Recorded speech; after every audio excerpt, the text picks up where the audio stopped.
রাজশাহী অঞ্চলে ছড়িয়েছে হাম। রাজশাহী মেডিকেল কলেজ হাসপাতালে এই রোগাক্রান্ত শিশুদের জন্য আইসোলেশন ওয়ার্ড করা হয়েছে, তবে সেখানে সংকুলন না হওয়ায় সাধারণ ওয়ার্ডেও রোগী রাখতে হচ্ছে, যা বাড়াচ্ছে সংক্রমণের শঙ্কা। এই হাসপাতালে চলতি মৌসুমে হামের উপসর্গ নিয়ে ভর্তি হয়েছে 270 জন রোগী।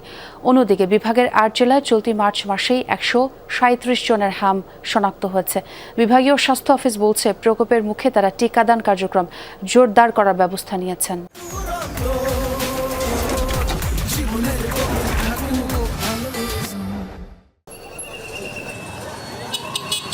হামের প্রকোপ বেড়ে যাওয়ায় আলাদা আইসোলেশন ওয়ার্ড চালু করা হয়েছে রাজশাহী মেডিকেল কলেজ হাসপাতালে।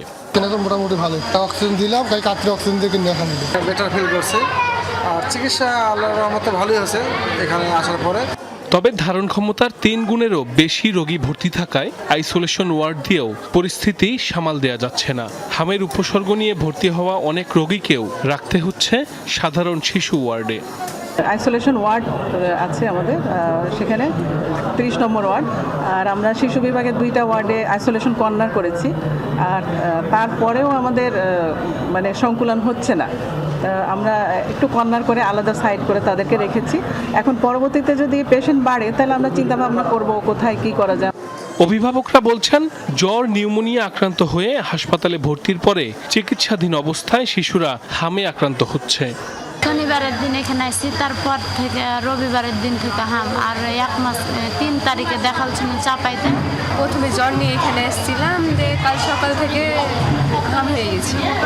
চলতি মৌসুমে এই হাসপাতালে হামের উপসর্গ নিয়ে রোগী ভর্তি হয়েছে 270 জন। এদের সবার পরীক্ষার ফলাফলও এখনো হাতে আসেনি।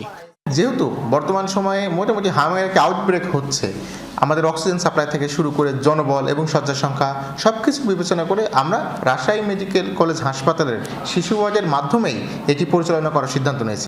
চলতি মার্চ মাসে বিভাগের 8 জেলায় হাম শনাক্ত হয়েছে 137 জনের। সংক্রমণ সবচেয়ে বেশি পাবনা জেলায়, সর্বোচ্চ 2 জনের মৃত্যু হয়েছে এখানে। বিভাগীয় স্বাস্থ্য পরিচালক বলছেন, তাদের হাতে পর্যাপ্ত ভ্যাকসিন রয়েছে, যা দিয়ে টিকাদানে আরও গতি আনার উদ্যোগ নেওয়া হয়েছে। বর্তমানে আমাদের ভ্যাকসিনের স্বল্পতা নেই। আমাদের যে এমআর ভ্যাকসিন বা ইপিআইয়ের অন্যান্য ভ্যাকসিনের কাজটি চলমান রয়েছে। রামেক হাসপাতাল কর্তৃপক্ষ বলছে, এই হাসপাতালে উত্তরাঞ্চলের 2 বিভাগের পাশাপাশি খুলনা বিভাগের কিছু জেলা থেকেও হামের উপসর্গ নিয়ে রোগী ভর্তি হচ্ছে। এখানে যে 40 সজ্জার আইসিইউ রয়েছে, সেখানে কিন্তু সারা বাংলাদেশ থেকে 3টা বিভাগ থেকে বড় যে রোগী আসে, আমাদের রাজশাহী, খুলনা, এমনকি ঢাকা বিভাগের কিছু কিছু রোগীও আসে। সেখানে শিশু আইসিইউ শয্যা সংখ্যা মাত্র 12টি। স্বভাবত একটি বড় অংশ কিন্তু অপেক্ষমান জায়গায় রয়ে যায়।